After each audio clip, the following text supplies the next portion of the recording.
Я лакец, я дагестанец, я чеченец, ингуш, русский, татарин, еврей, мордвин, осетин. История знает немало диктаторов, имена их крутятся на языке как проклятие. Николай Чаушеску, Иосиф Сталин, Ким Ир Сен, Саддам Хусейн, Адольф Гитлер, Муаммар Каддафи. Лишь некоторым из них удалось дожить свой век, как Сталину. Остальные погибали. Их убивали, как Каддафи, расстреливали, как Чаушеску, или они завершали жизнь самоубийством, как Гитлер. Среди диктаторов есть тот, кто пока жив. Его имя, кажется, проклинают миллионы людей во всем мире прямо в эту минуту. Владимир Путин. Президент современной России. Военный преступник, похититель детей. 24 года на престоле и 2 декады. Это кровавый шлейф из терактов, войн, региональных конфликтов, убийств и закулисных теорий заговора. Граница России нигде не заканчивается. Эта история не только о Путине. Она о лице современной России. Страны, которая захватывает, насилует, убивает и ворует. И ведет самую масштабную пропаганду со времен Второй мировой войны. Как российский тиран пришел к власти благодаря тюремному жаргону, как из серого сотрудника спецслужб он превратился в того, чье имя знают во всем мире. Псевдоистория или вымышленный мир, попытки отчаянно удержаться за власть или многомиллионная поддержка избирателей. И мы как мученики попадем в рай, а они просто сдохнут. 1994 год. Началась Первая Чеченская война. Президент Российской Федерации Борис Ельцин. Россия расшатана, как и рубль. За один день на Московской международной валютной бирже курс вырос с 2833 тысяч до почти 4000 рублей за доллар. На встрече с тогда еще британским принцем Чарльзом нахмуренный, невысокий и в слишком большом пальто человек, КГБист. Говорят, бывших не бывает. Амбициозный, нервный парень, будущий премьер-министр России, 44-летний Владимир Путин. Тогда еще официально заместитель мэра Санкт-Петербурга. Впоследствии его карьера станет более стремительной. Через 2 года после встречи с принцем Чарльзом Путина пригласят работать в Москву. В 1997-м он станет заместителем руководителя администрации президента, а тогда возглавит Федеральную службу безопасности. 9 августа 1999 года Путина назначат временным исполняющим обязанности главы правительства Российской Федерации. Сегодня Борис Ельцин впервые официально назвал имя своего преемника на президентском посту. В своем телеобращении гражданам России глава государства заявил, что лучшим выбором стало бы избрание в 2000 году новым президентом России Владимира Путина. Это обращение Ельцина произошло через 3 года после завершения Первой Чеченской войны. Еще в 1996 году Москва вывела свои войска из Ичкерии, Хасавюртские соглашения привели к прекращению военных действий и выводу российских оккупантов из Чечни. Статус территории отложен до 31 декабря 2001 года. Но для чеченцев эти соглашения стали договором с дьяволом. Знали ли они тогда, что его зовут Владимир Владимирович Путин? Был грохот, потом слышно было, как, видно, перекрытия падали в доме. Я на балкон выскочил, ничего не видно. Туман это тут, вся вот эта, как она? Пыль. И все. Сентябрь 1999 года. В Москве, Волгодонске, Буйнакске произошли взрывы многоквартирных жилых домов, в результате которых погибли 307 россиян и еще 1700 получили ранения. Трудно назвать этих людей людьми, их даже зверями назвать нельзя. Если это звери, то бешеные. Мы будем преследовать террористов везде. В аэропорту. Значит, вы уж меня извините, в туалете поймаем и в сортире их замочим, в конце концов. После подрыва в Москве и других населенных пунктах России жители одного из домов в Рязани обнаружили в подвале мешки со взрывчаткой гексогена, которые туда заносили сотрудники ФСБ. Владимир Васильев, инженер из Рязани, возвращался домой вечером 22 сентября, когда заметил 3 человек, которые подозрительно вели себя возле его дома. Он позвонил в полицию. После прибытия местной полиции девушка рассказала им, что видела, как незнакомцы выходили из подвала. Инспектор Андрей Чернышов спустился вниз и обнаружил 3 мешка, связанных с самодельным детонатором. Но глава ФСБ Николай Патрушев в телевизионном обращении возразил, зато заявил, что в мешках был только сахар. Это не был взрыв, во-первых. Во-вторых, не предотвращен. И думаю, что не совсем четко сработали. Это было учение, там был сахар. Взрывчатого вещества не было. Власти отказались проводить дальнейшее расследование взрывов. Тогда небольшая группа либеральных чиновников создала независимый комитет, однако вскоре его вице-председателя, последовательного критика Кремля Сергея Юшенкова, застрелили. Может быть, первое, но точно не последнее убийство времен режима Путина. Офицеров ФСБ, которые шастали у Рязанского дома, сначала задержали, но позже отпустили. В спецслужбе придумали удобную версию о так называемых учениях по гражданской обороне в Рязани. Все это привело к усилению режима, всевластию спецслужб и также ненависти по отношению к чеченцам. Началась Вторая война. В этот раз для России она будет успешной. Это был год, когда Владимиру Путину повезло. В 1999 году опасная российская служба безопасности ФСБ, ранее известная как КГБ, предоставила Борису Ельцину список имен, которым будет разрешено стать его преемником на посту президента. Он мог выбрать того, кого бы он хотел видеть следующим президентом России, говорит российский историк Юрий Фельштинский. Но все 3 кандидата, которые ему были представлены, были из ФСБ. В своей новой истории российских спецслужб от красного террора к террористическому государству Фельштинский рассказывает, что бывший сотрудник КГБ Путин оказался в конце списка. Был Примаков, который был бывшим директором СВР, службы внешней разведки. Был Степашин, который был бывшим директором ФСК, еще одно воплощение ФСБ до изменения названия. А потом был Путин, рассказывает он. В 1999 году Ельцин завершил свой второй президентский срок. Конституция до того, как Путин ее изменил, запрещала ему баллотироваться в 3-й раз. Евгений Примаков, бывший журналист, очень интересовался иностранными делами, но тот пренебрежительно относился к президенту РФ. Примакова из списка вычеркнули, как и кандидата номер 2 от ФСБ Сергея Степашина. Его спецслужбы считали таким, что может пойти на компромисс со своими конкурентами и врагами. В списке, который якобы получил Ельцин, остался только один – Владимир Путин, уже имеющий карьеру от службы в Дрездене до директора ФСБ в 1998 году. Но довольно о Путине. В конце концов, это достаточно случайная фигура. Не было бы Путина, нашелся бы Пупкин. Важен путинизм, то есть тот набор средств, который использует власть для своего воспроизводства. Путинизм – это высшая и заключительная стадия бандитского капитализма в России. Та стадия, на которой, как говорил один полозабутый классик, буржуазия выбрасывает за борт знамя демократических свобод и прав человека. Популярность Путина на фоне преследования так называемых чеченских террористов только начинала расти. 6 месяцев спустя Путин выиграл президентские выборы, получив почти вдвое больше голосов, чем его ближайший соперник. Телевидение России ведет прямую трансляцию церемонии вступления в должность избранного президента Российской Федерации Владимира Владимировича Путина. Трансляции ведут все федеральные телеканалы и радиостанции страны. Церемония проходит в Большом Кремлевском дворце. С тех пор Путин будет политически покидать Кремль лишь для того, чтобы создать видимость демократии. Через 24 года в России будет меняться ряд лиц. Новые министры, главы ведомств, живые оппозиционеры на месте ликвидированных. А он останется и будет воевать дальше.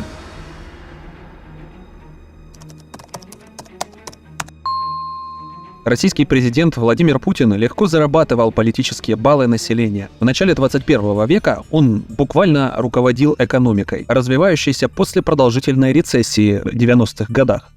Его решения уже намекали на ограничение свободы слова, создание диктатуры и курс на милитаризацию населения. Ослепленные так называемыми экономическими успехами, россияне упорно не замечали этого. Путин взял под полный контроль 89 регионов и республик России, разделив их на 7 новых федеральных округов. Каждый из них возглавил представитель, назначенный президентом. Он также лишил губернаторов регионов права заседать в Совете Федерации, Верхней Палате Российского парламента. В 2002 году Путин объявил об окончании военной кампании в Чечне. Потери были высокими. Ичкерия потеряла свою независимость и получила травму нации. В фильтрационные лагеря отправляли всех, кого подозревали в принадлежности к чеченским отрядам или принадлежности к одной семье с партизанами. Они придумывают различные, самые изощренные и невероятные пытки, которые себе даже невозможно представить. Человеческий разум это даже не может воспринять. Их бьют, подвешивают, пропускают через людей электрический ток. В прошлую войну один из попавших в этот фильтрационный лагерь, противник, кстати, боевиков, описывал, как им запрещали совершать физиологические отправления, насильственно их прерывая и водворяя назад. Но это просто ужасные вещи. С Грозным россияне сделали то, что с рядом украинских городов сделают через 20 лет после. Снесли их с лица земли.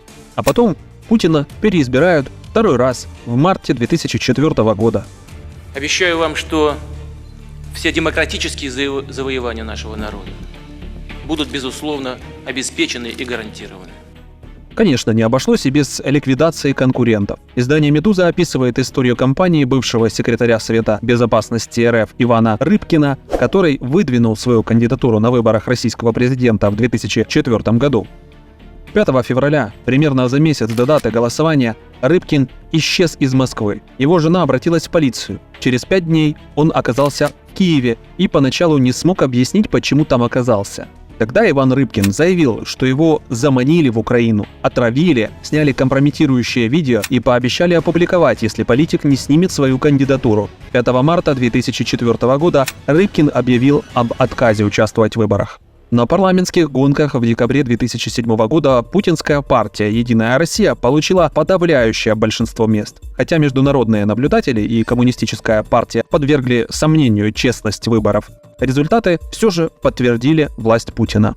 Именно в этот период Россия начинает наращивать свою пропаганду по отношению к Украине. Задолго до аннексии Крыма, задолго до Великой войны. В 2005 году, во время своего обращения к нации, Путин назвал распад Советского Союза величайшей геополитической катастрофой 20 века. И это с радостью подхватят кремлевские рупоры. За 2 месяца избирательной кампании главные госканалы России для кандидата Януковича сделали все, что смогли. Они изысканно издевались над Ющенко, показывая его лицо крупным планом. Когда Путин оказался в кампании с Лукашенко и Милошевичем, поздравив Януковича, фамилии Шрёдера, Буша и прочих друзей Путина, заявивших о фальсификации выборов, так и не сорвались с уст ведущих. Конституция все еще немного работала, по крайней мере, для всеобщей видимости. После второго своего срока в 2008 году Путин ушел в отставку. Своим преемником он избрал Дмитрия Медведева. Ручной премьер-министр становился ручным президентом. Хотел бы искренне поблагодарить всех, кто мне доверяет. Вот абсолютно всех. И тех, кто в этом зале сидит, и тех, кто, может быть, нас сейчас смотрит, и вообще всех, кто голосовал за меня на выборах президента и впоследствии исходил из того, что мы проводим очень нужный курс для страны. Этот курс предусматривал захват новых территорий, подпольные игры в политику, сотрудничество с олигархами и ограничение свободы слова. Шило сменилось мылом. Медведев выдвинул кандидатуру экс-президента на должность премьер-министра страны всего через несколько часов после вступления в должность. Путин по-прежнему был главной силой в Кремле. 2008 год будет положительным для российских агрессоров. Западные лидеры покажут Кремлю: захват окрестных земель возможен. Приходи, бери, кради, лги и убивай неугодных. Апрель 2008 года. Дмитрий Медведев уже месяц как президент. Россия окутана пропагандой и нарративами о подъеме с колен. Путин и спецслужбы и дальше заправляют страной. В последние годы политтехнологи власти перед выбором всякий раз апеллировали к каким-то основным инстинктам. 96-й год – искусно нагнетаемый страх перед возвращением коммунистов. 99-й – страх перед терроризмом и бессмертные мочить в сортире. 2003-й – олигархи определенной национальности, ограбившие народ. Поэтому и приходится каждый раз повышать ставки. Теперь нам уже угрожают не просто чеченские террористы и иудейские олигархи, а стоящий за их спиной Запад. США, мировая закулиса, стремящаяся лишить Россию суверенитета, расчленить ее и уничтожить. Фронт проходит через каждую улицу, каждый дом, каждый сортир.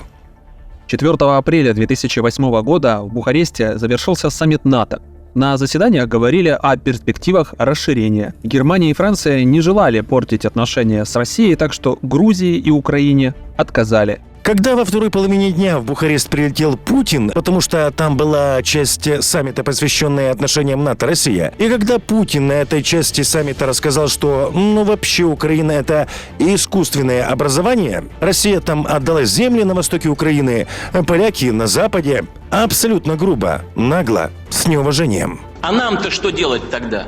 Вот тогда мы вынуждены будем перенацеливать наши ракеты на объекты, которые, как мы считаем, угрожают нашей национальной безопасности. Поэтому решение о присоединении Украины к Альянсу отложили на декабрь, а на самом деле в долгий ящик. Не приняли в союз и Грузию. Пообещали открытую дверь, но без плана действий. Тогдашний канцлер Германии скажет экс-президенту Виктору Ющенко, уровень поддержки украинцами интегрирования в НАТО был 31%. Этого мало. Начало российско-украинской войны через 6 лет после саммита покажет, даже если поддержка общества увеличивается, этого все равно недостаточно. Именно в период 2000-х лет Ангела Меркель усадила Европу на газовую иглу Кремля. Северный поток-1, дипломатические встречи с российским диктатором, державшим свое население в железных тисках, бизнес-отношения немецких чиновников и россиян. «Газпром» и его немецкие партнеры добывали голубое топливо на месторождениях в Ямало-Ненецком автономном округе. В это время в странах Восточной Европы, а еще в Лондоне и Вашингтоне говорят об опасной зависимости ЕС от российских энергоресурсов. Это изрядно возмущает Путина. А вот Ангела Меркель называет Россию партнером, который только усилит политическую стабильность в Европе, если пустить Москву в европейскую экономику. Эта великая делегация свидетельствует о важности наших отношений с Россией. Российская экономика неукоснительно модернизируется, и я считаю, что мы очень заинтересованы в этом, говорит канцлерка журналистам в апреле 2006-го. Владимир Путин имитирует хорошие отношения с немецким канцлером, однако постоянно напоминает ей, кто главный. На одной из встреч он запустил своего пса, хоть хорошо знает, как она боится собак. Улыбающийся диктатор, испуганная и смутившаяся Меркель, возможно, символ российско-германских отношений, которые удастся надломить только в 2022 году. Но не Германии единственной. Тогдашний президент Франции Николя Саркози не раз встречался с Путиным. Он также не поддержал вступление Украины в блок НАТО. И это даже немного удивило других членов Альянса. Парад прогибания под российского диктатора в апреле 2008 года описывал и премьер-министр Словении Янес Янша. По его словам, против вступления Украины и Грузии выступала Российская Федерация, которая, конечно, не имела права вето, но имела поддержку Германии и Франции. Президент США Буш прокомментировал, что ему не кажется логичной позиция некоторых европейских членов НАТО против расширения, когда, в конце концов, это приносит дополнительную безопасность, в частности, европейскому крылу Альянса.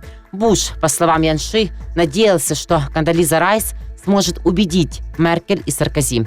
Польша и страны Балтии предупреждали, что не следует поддаваться плану Путина, пишет Янша. США были с нами, но Германия и Франция настаивали на том, чтобы не принимать это решение.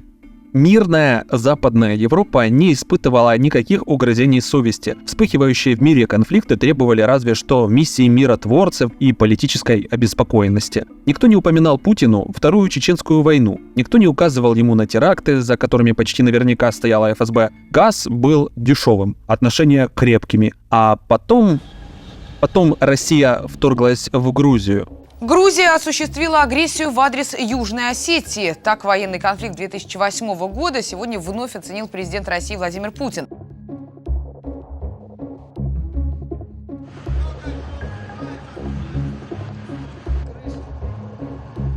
Через 4 месяца после пресловутого саммита НАТО в 2008 году российские войска зашли на грузинские земли. Все началось в августе на территории Южной Осетии и Абхазии. Грузинские и осетинские поселки, из которых состоит Южная Осетия, утопали в межэтнических убийствах и запугиваниях. Многие грузины считали этнических осетин предательской пятой колонной, в то время как их страна боролась за свободу от России. 8 августа 2008 года южноосетинские сепаратисты начали активно обстреливать грузинские села, поэтому грузинские военные открыли ответный огонь. В Тбилиси анонсировали восстановление конституционного порядка, и утром 8 августа грузинская армия заняла большую часть Схинвали, главного населенного пункта Южной Осетии. Российские войска мгновенно вмешались в этот внутренний конфликт и ответили бомбежкой грузинских мест, военной базы и объектов гражданской инфраструктуры, а также задействовали свои военно-морские силы. Имея преимущество в личном составе и технике 85 тысяч россиян против 28 тысяч грузинских военных, в последующие несколько дней российская армия вытеснила грузинские силы из Южной Осетии и вторглась в Грузию, вклиняясь в Кадурское ущелье. Морская пехота Черноморского флота заняла главный порт Грузии Поти и уничтожила на рейде все грузинские катера и корабли, которые имели военное значение, включая суда пограничников. Отдельным флотом выступили пророссийские сепаратисты из Абхазии. 10 августа в Тбилиси заявили об отводе войск из Схинвали и одностороннем прекращении огня. А 12 августа президент Саакашвили подписал план перемирия, предложенный Евросоюзом, главными пунктами которого было окончательное прекращение огня и возвращение сторонами конфликта войск на свои базы. Российские войска продолжали активно продвигаться вглубь грузинской территории. Оккупанты заняли города Гори и Синаки, перерезали стратегический путь Западной и Восточной Грузии. 26 августа Кремль провозгласил так называемую независимость Абхазии и Южной Осетии. Российские захватчики все равно продвигались вглубь грузинской территории и дошли до Тбилиси. Но захватить столицу им не удалось, в том числе и по политическим причинам.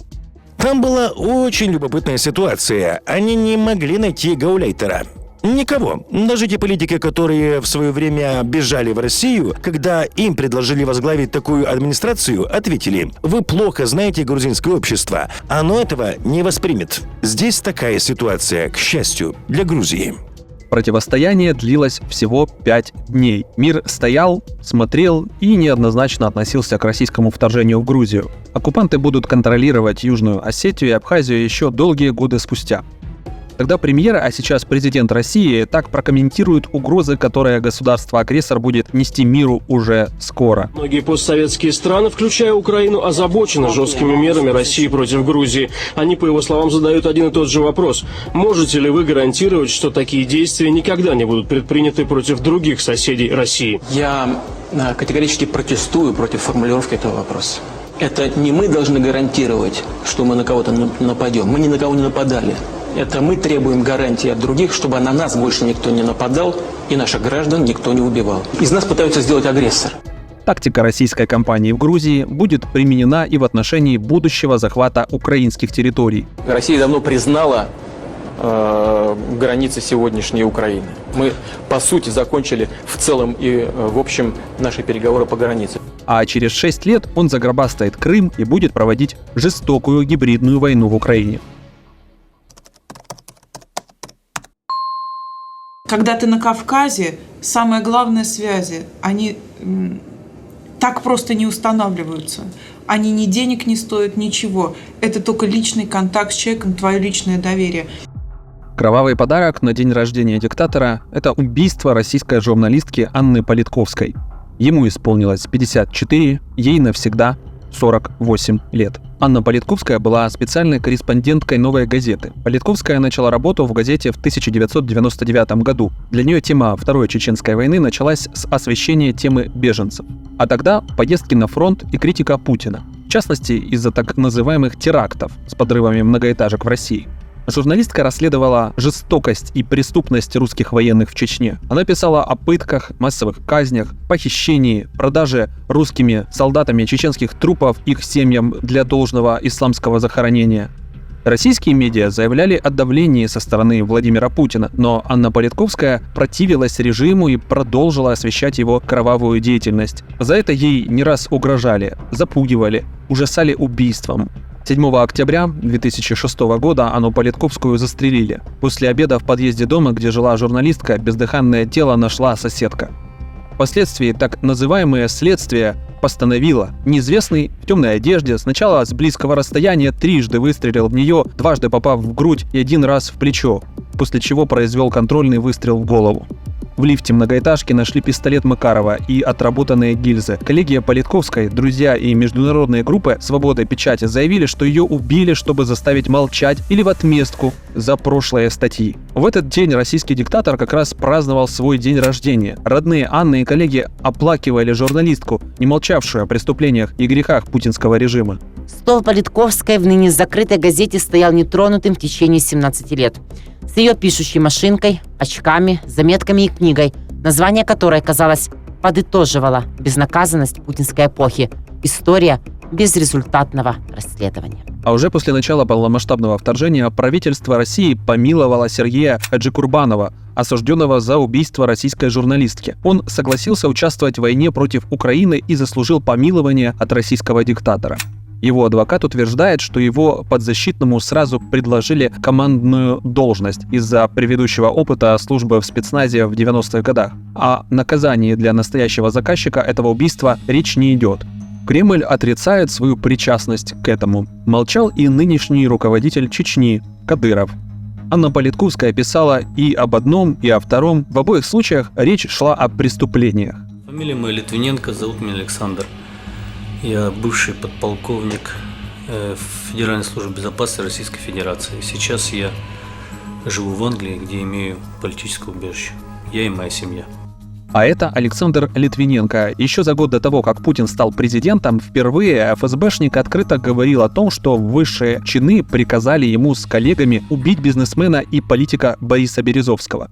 Это российский олигарх, которого называют одним из тех, кто привел Путина к власти. Однако в 2000-х он эмигрировал в Лондон и стал одним из самых ожесточенных критиков путинского режима. В 2013 году, после нескольких объявленных попыток убрать олигарха, в одном из домов в британском Аскоте обнаружили тело Бориса Березовского. По официальной версии он покончил с собой, но обстоятельства его смерти остаются тайной. Давление Кремля на Литвиненко не заставило себя ждать. Ряд возбужденных уголовных дел побудили его с семьей просить политическое убежище в Великобритании. Там он сотрудничал с британской и испанской разведкой, сливал ФСБшников и боролся с российской мафией в Европе. Прожить в стране без режима удалось неполных 5 лет. Буквально в ноябре 2006-го он сгорит в больнице. У Литвиненко зафиксировали нарушение функций костного мозга, который не производил достаточное количество лейкоцитов для поддержания иммунной системы организма. Лишь вскрытие вскоре покажет, что это отравление полонием-210, радиоактивным веществом. Полоний – это металл, найденный в урановой руде. Его изотоп 210 отличается высокой радиоактивностью, так как излучает положительно заряженные альфа-частицы. Если он находится вне тела человека, то не представляет большой опасности, поскольку альфа-частицы перемещаются на расстояние не более нескольких сантиметров и не могут проникнуть через кожу. Однако, если он попадет внутрь даже в малейшем количестве, то настолько повреждает внутренние органы, что они перестают работать, и наступление смерти неизбежно. Полоний-210 бывшему спецназовцу в чай подсыпал экс-коллега из ФСБ Андрей Луговой. Литвиненко заметит неладное, только вернувшись домой. Его доставят в больницу с подозрением на пищевое отравление. Шансы выжить будут 50/50, и Александр будет бороться за жизнь более 20 дней, а потом умрет. И мир будет подозревать в этом убийстве российского диктатора. Все доказательства указывают в одном направлении, а именно, что при убийстве господина Литвиненко они действовали по поручению кого-либо еще.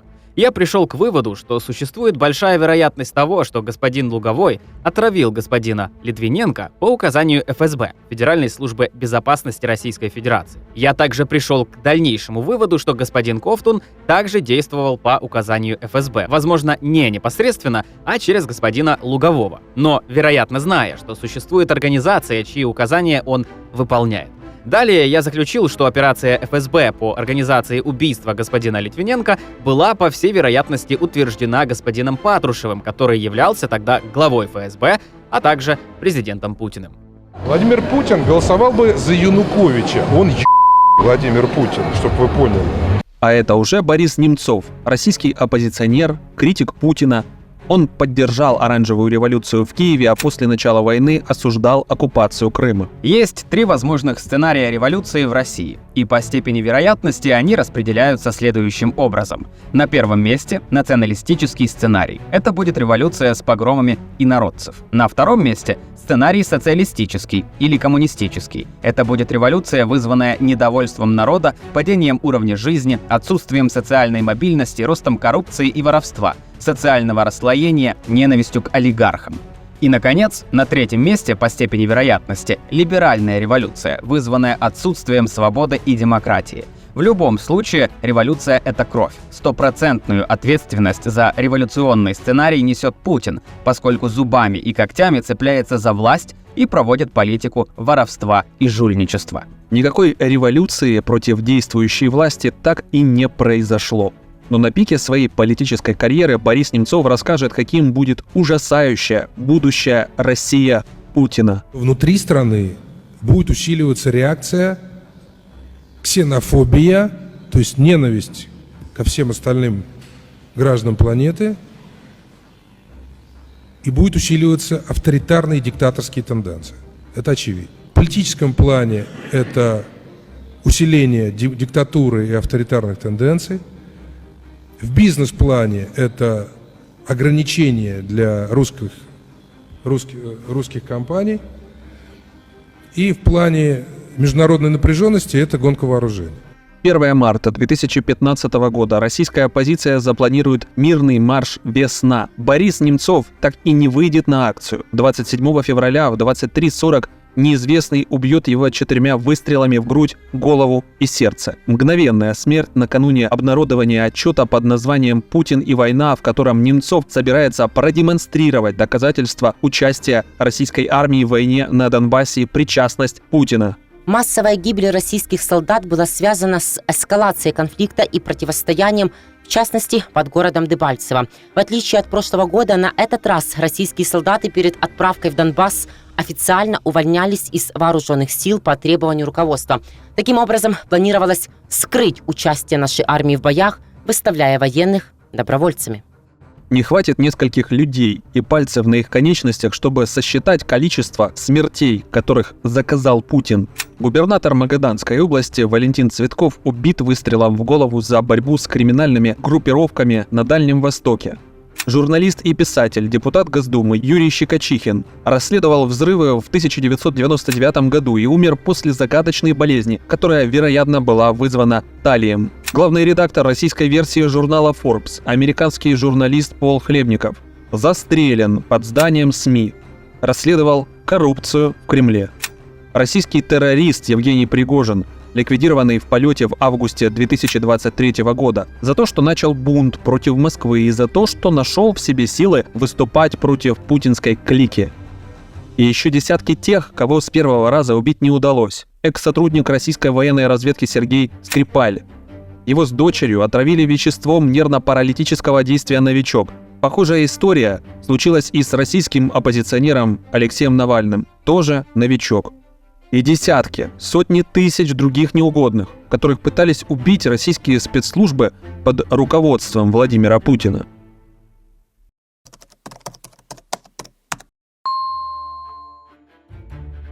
Для того, чтобы оставаться на престоле долго, Путину нужны были деньги. И он нашел их среди так называемой элиты, которая подчинялась, поддерживала или боялась Кремля. 200 миллиардов долларов по состоянию на 2015 год по подсчетам руководителя инвестиционного фонда Hermitage Capital Билла Браудера, в прошлом крупнейшего зарубежного инвестора в России. На этот момент нужно сказать, россияне, ваши дороги, канализации, водоснабжение и школы в кармане у Путина. Но они и так это знают. В 2012 году российские оппозиционеры Борис Немцов и Леонид Мартынюк представили доклад «Жизнь раба на галерах». Давайте уж честно скажем, что, конечно, при Ельцине коррупция была проблемой. Это была серьезная проблема, и мы с ней, кстати, боролись. В частности, мы боролись с олигархами, а Путин с ними дружил. А при Путине коррупция перестала быть проблемой, а стала системой. Российские оппозиционеры утверждали, в парк воздушных судов специального летного отряда «Россия», обслуживающего президента, входят 43 самолета и 15 вертолетов. Путин также владеет мини-флотилией стоимостью $100 миллионов. В парке администрации президента 700 автомобилей, которыми пользуется президент и его сопровождение. Путин имеет коллекцию часов стоимостью 22 миллиона рублей. Для сравнения, у президента США 2 резиденции, столько же у главы Германии, у главы Италии 3. Отметим, 9 дворцов появились во время правления Путина. Таким образом, и так неприлично большое число резиденций при Путине практически удвоилось, говорится в докладе. В январе 2021 года тогда еще живой и не за решеткой российский оппозиционер Алексей Навальный опубликовал расследование о дворце для Путина. В расследовании эту недвижимость назвали наиболее секретным охраняемым объектом в России. Не загородный дом, не дача, не резиденция. Это город, а скорее королевство. Неприступные заборы, свой порт, собственная охрана, церковь, свой пропускной режим, бесполетная зона, казино, амфитеатр и даже пограничный пункт. Это просто отдельное правительство внутри России. И в этом государстве есть единственный постоянный царь – Путин. Заглянув внутрь, вы поймете, что президент России психически нездоров. Представьте себе княжество Монако. Это маленькая, но все же отдельная страна. А здесь владение с размером в 39 княжеств Монако. Построено так, чтобы к нему нельзя было подобраться ни по земле, ни по морю, ни по воздуху. Все это офшорные счета, украденные у России деньги, финансовые схемы и друзья Путина, олигархи. Несмотря на ожидания международного сообщества, они все еще помогают российскому диктатору вести войну. Среди его окружения миллиардеры, владельцы огромных предприятий, непубличные персоны и старые коллеги. Юрий Ковальчук, олигарх и личный банкир Путина. Русский диктатор и его соратник владеют домами в эксклюзивном дачном кооперативе «Озеро». Именно Ковальчук справлял свадьбу дочери Путина в 2013 году. Именно его называют де-факто вторым человеком России. Олег Дерипаска, российский бизнесмен, миллиардер, основатель алюминиевой компании «Русал». В 2008 году был назван самым богатым гражданином России и 9-м в мировом рейтинге журнала Forbes. СБУ подозревает Олега Дерипаску в организации завладения предприятием «Запорожский производственный алюминиевый комбинат», а также легализации этих средств путем обретания прав на глуховский карьер кварцитов и организации финансирования российской агрессии. Леонид Михельсон, российский предприниматель, глава правления и крупный акционер российской газовой компании ПАО «Новатэк». Несмотря на американские санкции, его дочерняя компания Ямал-СПГ позволила нарастить усилия по использованию ресурсов Арктики и лоббировать российские интересы во Франции. Не поддержавшие Путина олигархи вместо больших денег получили немалые проблемы. Те российские крупные бизнесмены, которые сочли возможность играть по своим правилам, давно проиграли поединок с Кремлем. Бориса Березовского заставили эмигрировать. Впоследствии он скончался при до сих пор до конца невыясненных обстоятельствах. Владимира Гусинского также выгнали из страны, заставили отказаться от собственного телехолдинга, и теперь это один из главных пропагандистских рупоров российских властей. Михаила Ходорковского на долгие годы отправили в тюрьму и уничтожили его компанию «ЮКОС» ради создания государственного холдинга для одного из ближайших соратников Путина Игоря Сечина. Путин – это не только о нечестной политической игре, заказных убийствах, развязанных войнах, это также и об огромных объемах коррупции. Он ворует у россиян миллионами рублей и миллиардами долларов. Но они продолжают молчать и восхищаются царем. Все объединены одной тайной – властвованием в Кремле. Владимир Путин заводит друзей не только среди олигархов, но и среди верных псов режима. Они находятся на поводке российского диктатора в течение длительного времени, так что поговорим и о них. Длинный стол Владимира Путина скоро станет мемом в социальных сетях. Но на момент фотографии за ним будут сидеть они. Министр обороны Сергей Шойгу и начальник генштаба Валерий Герасимов. Оба доверенные лица российского президента. Шойгу! Герасимов! Где боеприпасы? Этими словами еще при жизни обратится к этим деятелям глава террористической группировки «Вагнер» Евгений Пригожин. И это, пожалуй, наиболее известное упоминание российского министра и главы российского генштаба за последние несколько лет.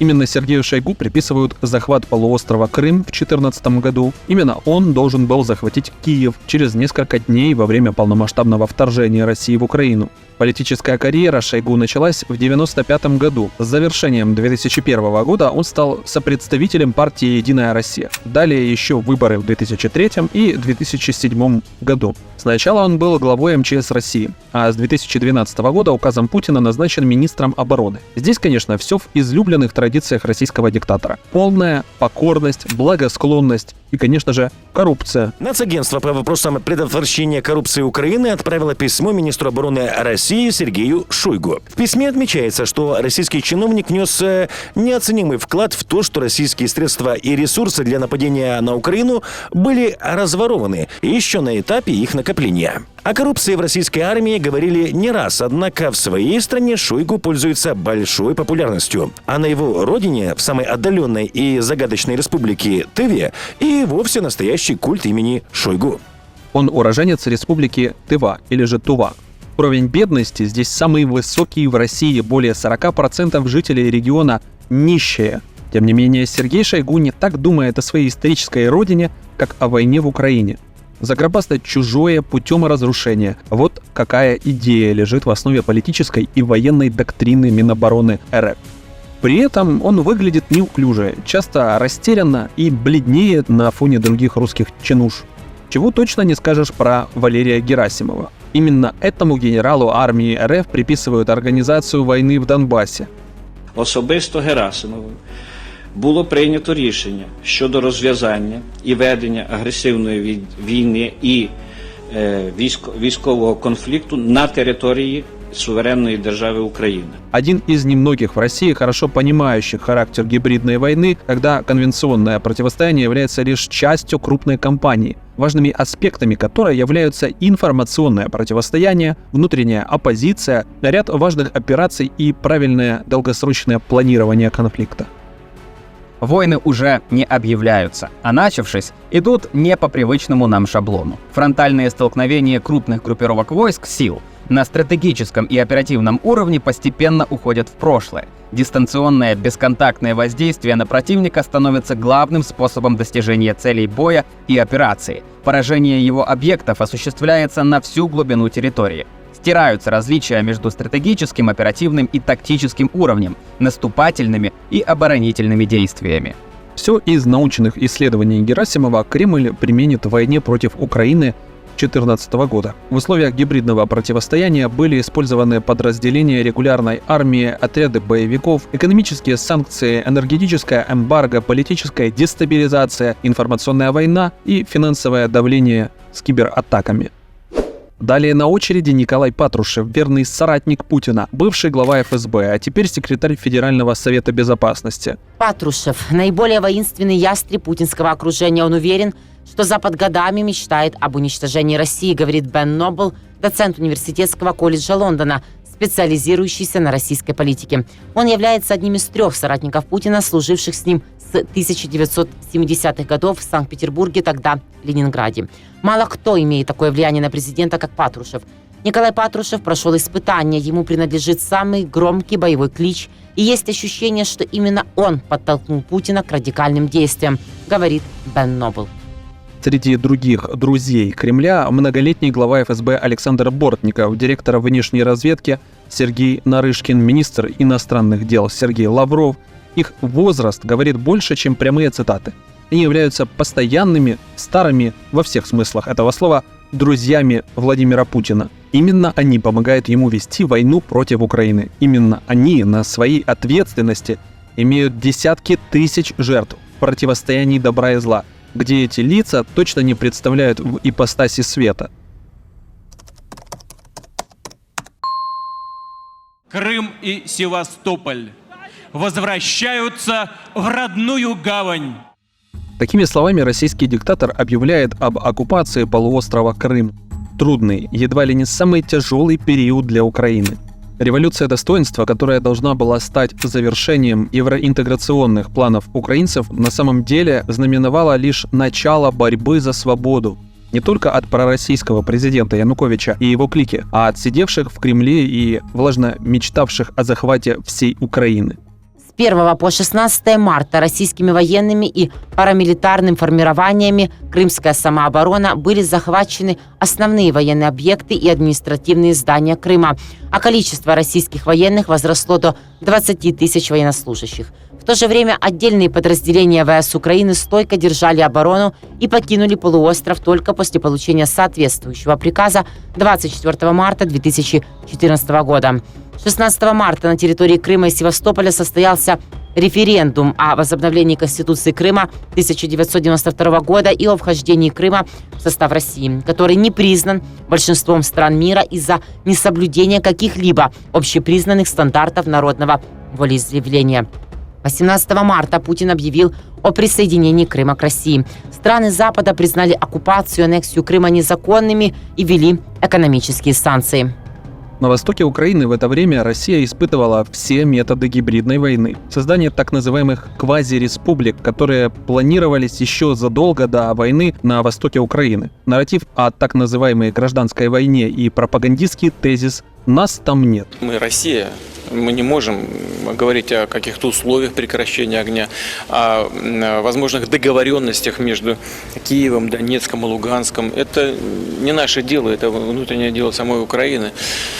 Мы можем только способствовать тому, чтобы создать обстановку доверия. Впоследствии сепаратисты и оккупанты из руки Кремля провели нелегальные референдумы 11 мая 2014 года. Кто-то под давлением российской пропаганды и генетической неспособности оценить угрозы проголосовал за так называемую независимость от Киева. Кого-то убили, как донецкого активиста Дмитрия Чернявского. Кто-то вынужден был покинуть родной дом из-за оккупации.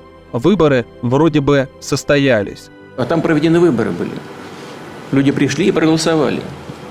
И это, по-моему, как раз очень демократический способ организации органов власти. Украина приходила в себя после революции достоинства, оплакивала Небесную сотню, а тысячи добровольцев отправились защищать свою землю на войне, которую тогда называли антитеррористической операцией АТО. Тогда бои за Иловайск в августе 2014 года, обманчивое согласие русских военных и местных боевиков на гуманитарный коридор для украинских сил, открытый огонь от захватчиков и, как следствие, сотни жертв среди украинских военных. Дебальцевая операция по отступлению украинских сил с потерями, потому что война.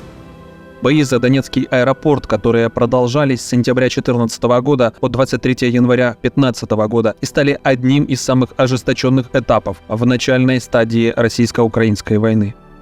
Когда Украина удивила весь мир и показала диктатору зубы, им не удалось реализовать донецкий сценарий в Харькове и легко продвигаться по восточным областям Украины. А еще освобождение Мариуполя в июне 2014 года и Славянска в июле. Россия еще тогда планировала захватить часть Украины, но благодаря украинским добровольцам у нее ничего не вышло.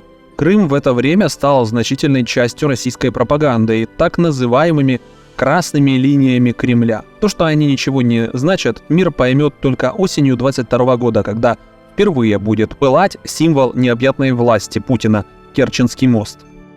Новая армия для Украины, новое стремление к НАТО, на этот раз в Конституции, путь к европейской демократии и прозрачности. И Минские соглашения. Бруксизм тогдашних украинских политиков. Ведь к так называемому примирению будет подталкивать не только Россия, но и западные страны. Они будут говорить об урегулировании конфликта и будут выражать безумную обеспокоенность действиями России, но не помогут оружием, советами и финансовой поддержкой. Под давлением обстоятельств Украина была вынуждена подписать эти политические договоренности. Минские соглашения не являются международным договором в полном смысле слова, а это определенным образом оформлены политические договоренности. Россия, конечно, не собиралась выполнять Минские договоренности. Для Кремля это элемент игры, направленный на то, чтобы убедить меру отменить санкции. Документы 3 редакций содержали немедленное прекращение огня, отвод тяжелого вооружения, начало диалога о местных выборах в оккупированных районах, помилование и амнистию для боевиков, обмен пленными, возобновление контроля над границей, вывод иностранных войск и техники из Донбасса, представление отдельным регионам особого статуса через Конституцию Украины. Соглашения в так называемом нормандском формате подписывались в Минске. Белорусский диктатор тем временем пытался притворяться миротворцем и призвал стороны к взаимопониманию. Одной из участниц переговоров будет немецкий канцлер Ангела Меркель. Она будет призывать как можно скорее примириться, Как можно скорее достичь взаимопонимания с российским диктатором для страны, которую Кремль пытался и загробастать, и расшатать изнутри. Попытки принудить Украину к миру с агрессором западный мир назвал задачами трансатлантического партнерства. Одна из таких задач – это наши отношения с Россией. Когда речь идет о суверенитете и территориальной целостности Украины, мы не достигли ни одного прогресса в последние годы. Минский процесс является дипломатическим инструментом, который можно использовать, но не был успешным. Россия неоднократно влекла за собой гибридный конфликт. Россия неоднократно нарушала минские договоренности. Это обстрелы украинских позиций, попытки выйти за пределы обозначенных территорий, постоянное давление и систематическая пропаганда на западные страны. История с так называемым примирением от мира длилась 8 лет. А дальше мы знаем. Мною принято решение о проведении специальной военной операции.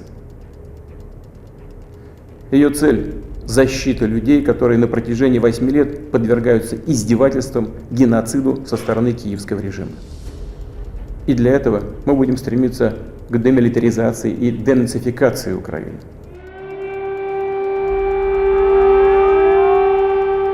24 февраля 2022 года бывший ФСБшник, многократный президент Российской Федерации, начнет полномасштабную войну против Украины. Ни у кого больше не будет вызывать сомнений или искусственной обеспокоенности настоящий план Кремля – захват и уничтожение всей Украины и всех украинцев. Неважно, по паспорту, по языку, по культуре или душе. Российские военные будут красть, насиловать и пытаться уничтожать дотла все украинское. Иногда у россиян, украинцев и граждан других стран возникают вопросы: а что, если бы Путина не избрали президентом во второй, третий, четвертый раз? А что, если бы россияне вовремя поняли угрозы от российского диктатора? А что, если бы очередной полет кремлевского убийцы завершился катастрофой? А что, если бы поход Евгения Пригожина стал успешным?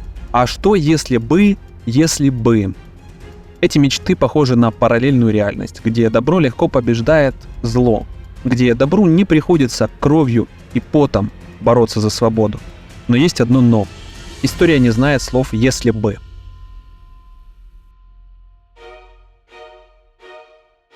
Ну, сразу могу сказать, что любимый им так Путин будет проклят потомством и историей, так же, как его прототип Николай I, на которого он старается быть похожим. Не знаю, будет ли у нас в конце Крымская война, которую мы проиграем. В общем, все свои войны мы уже проиграли. Чеченскую, грузинскую. И надо сказать, что если у нас будет потомство, которое сможет проклясть Путина, это еще хорошо. Не исключено, что путинскими стараниями у нас никакого потомства на этой территории просто не будет.